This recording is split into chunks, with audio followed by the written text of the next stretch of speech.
नमस्कार, मैं हूं पवन त्यागी। एसएस आर्यन के लिए एक बहुत अच्छी खुशखबरी, एक अच्छी खबर आई है और खबर यह है कि सुशांत सिंह राजपूत की मौत से जुड़ा हुआ जो एक रहस्य है अब वो खुलने जा रहा है। जैसा कि उम्मीद थी और मैंने अपने एक्स पोस्ट पर कुछ दिन पहले पोस्ट भी किया था कि ये जो देवेंद्र फडणवीस हैं ये इस मुद्दे को गंभीरता से ले रहे हैं और इस गंभीरता को लेने का मतलब भी यह है कि अब सीधा समझिए कि इसमें जो ये आदित्य ठाकरे है जिसका नाम आ रहा है कि दिशा सालियान की मौत में कहीं ना कहीं इसका हाथ है। नितेश राणे उन्होंने सीधा सीधा खुलकर सीधे आरोप लगाए थे कि मेरे पास एक बड़े सबूत है कि एक पार्टी हुई थी, उस पार्टी में सुशांत सिंह राजपूत की जो मैनेजर है दिशा सालियान वो शामिल थी और उसके फ्लैट में उसके साथ रेप किया है 4 लोगों ने और फिर उसको वहां 14वीं मंजिल से फेंक दिया जिसके कारण ऊपर से गिरने से उसकी मौत हुई है। लेकिन यहां बात यह थी कि नितेश राणे जो बोल रहे हैं उस समय जब महाविकास आघाड़ी की सरकार महाराष्ट्र में चल रही थी तो यह कहा जा रहा था कि ये तो बीजेपी के नेता के बेटे हैं और ये तो एक बीजेपी के लीडर हैं, ये तो बदनाम करने का काम कर रहे हैं। लेकिन उसको लेकर लगातार जो चीजें सामने आई, जो सबूत सामने आए और इसमें सबसे बड़ा काम यदि किसी ने किया है वो एसएस आर्यन ने किया है। एसएस आर्यन एक ऐसा ग्रुप जिसमें कई सारे लोग तो विदेशों से जुड़े हुए हैं, सुशांत सिंह राजपूत के चाहने वाले हैं। कोई मौका नहीं जाता कि जब वो सुशांत सिंह राजपूत को लेकर के चाहे सीबीआई के दफ्तर की बात हो, चाहे वो महाराष्ट्र पुलिस का मुख्यालय हो, जगह जगह जाकर बार बार धरने प्रदर्शन करते आए हैं लगातार 2020 से और अभी तक लगभग 3 साल हो गए। उनको एक उम्मीद है कि आज नहीं तो कल हमें न्याय मिलेगा और सुशांत सिंह राजपूत के जो हत्यारे हैं, वो तो हत्यारा शब्द इस्तेमाल करते हैं, उनको फांसी मिलेगी, उनको सजा मिलेगी। जब मैं उन स्पेसों में जाता हूं और मैं बात करता हूं कि देखिए काम जो है सीबीआई का, आप ये ना समझें, सीबीआई कई बार ऐसा होता है कि 10-10 साल बाद किसी मामले पर निर्णय करती है, अपना चुपचाप काम करती रहती है। सीबीआई के जो ऑफिशियल हैं उनसे कई बार इस मुद्दे पर जब बात करने की कोशिश की है कि सर इस मामले में हो क्या रहा है, क्या ये मामला क्लोज हो चुका है, तो ऑफिशियल की तरफ से हमेशा एक बात आती रही है, देखो इसमें अभी जांच चल रही है, केस क्लोज नहीं किया गया है। केस क्लोज नहीं किया गया, इसी से लग रहा था कि कुछ ना कुछ चीज में वो लगे हुए हैं और इसीलिए अब देवेंद्र फडणवीस का ये फैसला, महाराष्ट्र सरकार का, कि इस मामले में एसआईटी का गठन हो गया है। और मैं बड़ी खबर बता रहा हूं आपको, इस गठन में आपको बता दें डिप्टी कमिश्नर लेवल के जो व्यक्ति हैं जिनका नाम Ajay Bansal, deputy commissioner of police, वो इसकी निगरानी में इंस्पेक्टर रैंक के जो अधिकारी हैं वो इस सारे मामले की जांच करेंगे। जो चिमाजी अधम हैं वो चिमाजी अधम मालवाणी से हैं और अब ये इस मामले को देखेंगे, गंभीरता से इसकी जांच की जाएगी और अब ये जांच की जाएगी कि जो मामला बताया जा रहा है 8 जून 2020 का, कि 8 जून 2020 में मुंबई के मलाड की इमारत जो कि दिशा सालियान का घर था, उस फ्लैट में क्या हुआ था।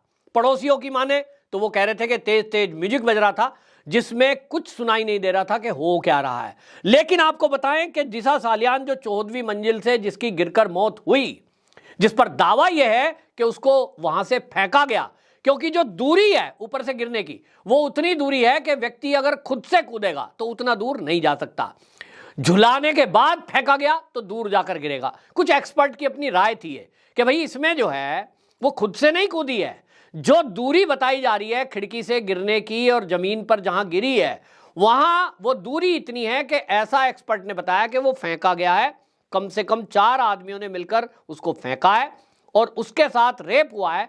ये रेप ना आए पोस्टमार्टम में, उसके लिए 2 दिन पोस्टमार्टम डिले किया गया, इससे भी शक गहराया था।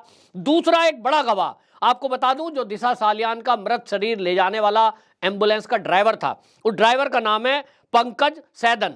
पंकज सैदन ने बताया कि जब मैंने डेड बॉडी देखी तो उस डेड बॉडी में कई जगह चोट के निशान थे और सबसे बड़ा उसने कहा कि 1 इंच का होल हो रहा था कान के पीछे और उसके नाक से और आंख से और कान से ब्लड आ रहा था।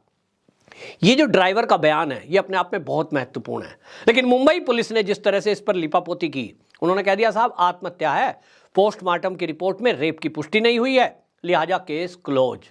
जितने भी लोग थे चश्मदीद ड्राइवर का गवाही, उस पर कोई ध्यान नहीं दिया गया। और इसी पर आप बता दूं, जुड़ी हुई 8 जून 2020 को दिशा सालियान की यह हत्या होती है और ठीक उसके कुछ दिन बाद 14 जून को 2020 को सुशांत सिंह राजपूत मृत मिलते हैं बांद्रा स्थित अपने घर में। दोनों का लिंक बताया गया और बताने वाले ये बताते हैं कि दिशा सालियान जो सुशांत की मैनेजर थी, उसके घर में पार्टी होती है। उसका जो फ्रेंड था वो पार्टी में आदित्य ठाकरे को बुला देता है। अब मैं इसकी पुष्टि नहीं कर रहा हूं, ये जांच से पता लगेगा, लेकिन लोग कहते हैं। और उसमें वहां जो लोग आए उन्होंने जमकर वहां शराब पी, फिर उस लड़की से रेप किया और जब रेप किया तो उसके बाद उसने वहां से कॉल और कोई मैसेज सुशांत सिंह राजपूत को कहा कि मेरे साथ ऐसा ऐसा गलत हुआ है और इस मामले को हाईलाइट करना। बताया जा रहा है कि जो दिशा सालियान थी उसका मोबाइल चेक किया गया तो उन्होंने देखा अरे इसने तो मैसेज डाल दिया। किसको डाल दिया? सुशांत को डाल दिया। तो अब सुशांत को भी रास्ते से हटाना जरूरी है और इसीलिए सबूत मिटाने के चक्कर में सुशांत सिंह राजपूत की भी हत्या की गई, ऐसा कुछ लोगों का कहना है। अब सुशांत सिंह राजपूत को भी आत्महत्या बता दिया गया, जबकि सुशांत सिंह राजपूत की भी डेड बॉडी ले जाते समय कुछ चीजें जो देखने को मिली उसमें जो सबूत थे कि उसका पैर टूटा हुआ है, जहां से ले जाया गया उसके फ्लैट से एक काले रंग की पॉलीथिन में कुछ सामान था, वहां से ले जाते हुए आदमी को देखा गया। और वहां भी जिस तरह के सबूतों को इग्नोर किया गया उससे यही लग रहा था कि कहीं टॉप ऊपर से नेता का किसी का पुलिस को इशारा है कि इस केस को क्लोज करना है, रफा दफा करना है। और इसीलिए आनंद फानन में इस सारे केस में आत्महत्या बताकर केस क्लोज कर दिया। लेकिन एसएस आर्यन थे कि डटे रहे और इस मामले की मांग करते रहे। लगातार साल में कई बार दिल्ली के जंतर मंतर पर प्रदर्शन किया गया। अब इंटेलिजेंस तो इन चीजों को देखती ही है, सीबीआई के हेडक्वार्टर में भी ये लोग लगातार संपर्क करते रहे। आज मैं कहूंगा कि एसएस आर्यन की ये मेहनत का, परिश्रम का फल मिलने जा रहा है और जांच हो रही है। ये अपने आप में बड़ी बात है। फैसला क्या होगा, कौन कौन इन्वॉल्व होंगे, आदित्य ठाकरे दोषी है कि नहीं, क्या इसमें किसी की इन्वॉल्वमेंट है कि नहीं, ये तो जांच एजेंसियां ही बताएंगी। बाकी लोग तो कयास ही लगाए जा सकते हैं। लेकिन आज की डेट में इतना तो हुआ कि एसएस आर्यन की मेहनत के बाद कम से कम सरकार ने एक फैसला लिया, एसआईटी का गठन हुआ और डिप्टी कमिश्नर लेवल को जो इसमें लगाया है, इससे यह देखा जा रहा है कि सरकार की गंभीरता इस मामले को लेकर है। सरकार इस मामले में ढील नहीं देना चाहती। लेकिन अब यह भी देखने लायक बात होगी कि बड़े नेता का बड़े बेटा, यानी एक बड़ा नाम इसमें नाम आ रहा है। और आज आप सोचिए लगभग 3 साल मामले को बीत चुके हैं। सबूत सीबीआई के सूत्र कहते हैं कि बहुत कम हाथ में आए हैं। सबूतों को मिटाने का भरसक प्रयास किया गया और सीबीआई के पहुंचने तक तो कुछ था नहीं। पुलिस ने सबूत मिटाए ऐसा आरोप लगाया जा रहा है। अब ऐसे मामले में जब सीबीआई की जांच में इतने दिन तक अभी तक कोई फैसला सीबीआई नहीं ले पाई, क्या एसआईटी इस मामले में कुछ कर पाएगी? इस पर क्वेश्चन मार्क है। लेकिन अगर कर पाती है तो अपने आप में कोई ये देवी चमत्कार से कम नहीं होगा। अब देखना है कि पॉलिटिक्स में चीजें मैनेज होती हैं या सत्य पर यह सरकार खरी उतरती है और पुलिस के जो ऑफिशियल इस जांच में लगाए गए हैं वो अगले पिछले सारे सबूत और गवाहों के आधार पर क्या फिर से एक बार आदित्य ठाकरे से पूछताछ करेंगे? एक बार तो हो चुकी है, अब की बार देखते हैं, क्योंकि अब मामला बदला हुआ है। पहले महाविकास अघाड़ी सरकार थी तो उसमें तो कोई एक शब्द बोल भी दे तो उठा के उसको जेल में डाल दिया जाता था। शिव सैनिक उसके घर में जाकर मारकूट कर देते थे। अच्छा, हमारे लीडर के बेटे का नाम ले रहे हो? तो ऐसी हालत है। लेकिन एक उम्मीद जगी है, एसएस आर्यन को एक उम्मीद जगी है कि अभी तक जब हम जिस मांग को लेकर चल रहे थे, शायद अब यह समय आ गया है कि इसमें फैसला होगा। और निश्चित रूप से मैं बता रहा हूं कि दिशा सालियान की मौत का रहस्य अगर सुलझेगा तो उसी से लिंक सुशांत सिंह राजपूत की मौत भी है, जिसको हत्या कहा जा रहा है। तो एक के बाद लिंक निकल रहा है और यह पक्का है कि जब दिशा सालियान की मौत में कौन कौन लोग शामिल थे, क्या कारण थे, अब वो अगर नीतीश राणे की बात सही निकलती है तो इसका मतलब तो यह है कि जो कंगना रनौत ने बोला था उस समय, आप याद करिए, कंगना रनौत सबसे पहले थी जिसने वहां नेपोटिज्म की बात की थी, नशाखोरी की बात की थी और उसने एक झटके में कह दिया था पहले ही बात कि सुशांत सिंह राजपूत की यह आत्महत्या नहीं है, ये आत्महत्या कर ही नहीं सकता, ये हत्या है और इसके पीछे बड़ी कॉन्स्पिरेसी है। आपको बता दें, इसी बात को लेकर के ये महाविकास अघाड़ी सरकार चिढ़ गई थी और कंगना रनौत के कार्यालय पे जिस तरह से बुलडोजर चलाया था आपने देखा। ये बौखलाहट को बता रहा था। अब देखना है कि इस सरकार ने पहले कंगना रनौत को सिक्योरिटी दी, आज उनके पास Y+ सिक्योरिटी है, और वो इसीलिए दी कि उन्होंने महाविकास अघाड़ी सरकार के ऊपर एक सीधा सीधा सवाल उठाया, उसके खुलासे किए, वहां बॉलीवुड के गंदगी के खुलासे किए, तो उनकी सुरक्षा दी गई।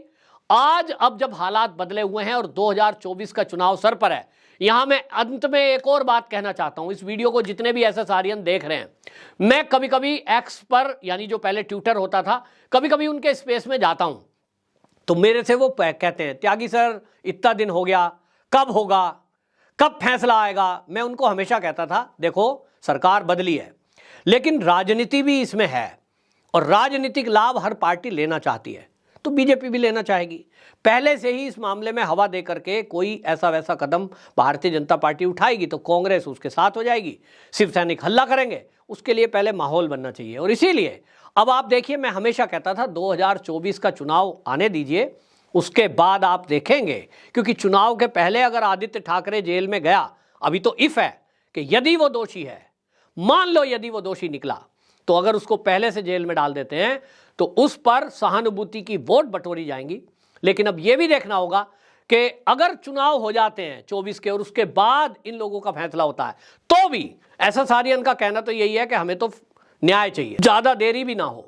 तो अब उम्मीद जगी है कि केस चलेगा, चीजें सामने आएंगी, सबूत सामने आएंगे, तो आज नहीं तो कल दोषी जेल में जाएंगे। वो दोषी कौन है ये अपने मुंह से हम नहीं कह सकते, ना कहना चाहिए किसी को, क्योंकि हम कोई जांच एजेंसी नहीं है। इसलिए जो बातें उठ रही हैं और जो नाम आ रहा है, वो नाम लाने वालों को भी इस बात पर विचार करना चाहिए कि जब तक एजेंसियां अपने मुंह से किसी नेता या अभिनेता का नाम ना लें, तो खुद से अपने आप आगे ना करें। नहीं तो ऐसा भी होता है, आजकल हम देखते हैं भाई, पैसे वाले लोग हैं, कम से कम कोर्ट कचहरी में चले जाते हैं, लेकिन बहुत सारे लोगों का कहना यह है कि सच बोलने से हम ना कभी डरेंगे ना झुकेंगे। अब देखना होगा कि इस मामले की सच्चाई क्या है, इस पर पर्दा कब उठता है और दोषी जेल में कब जाते हैं।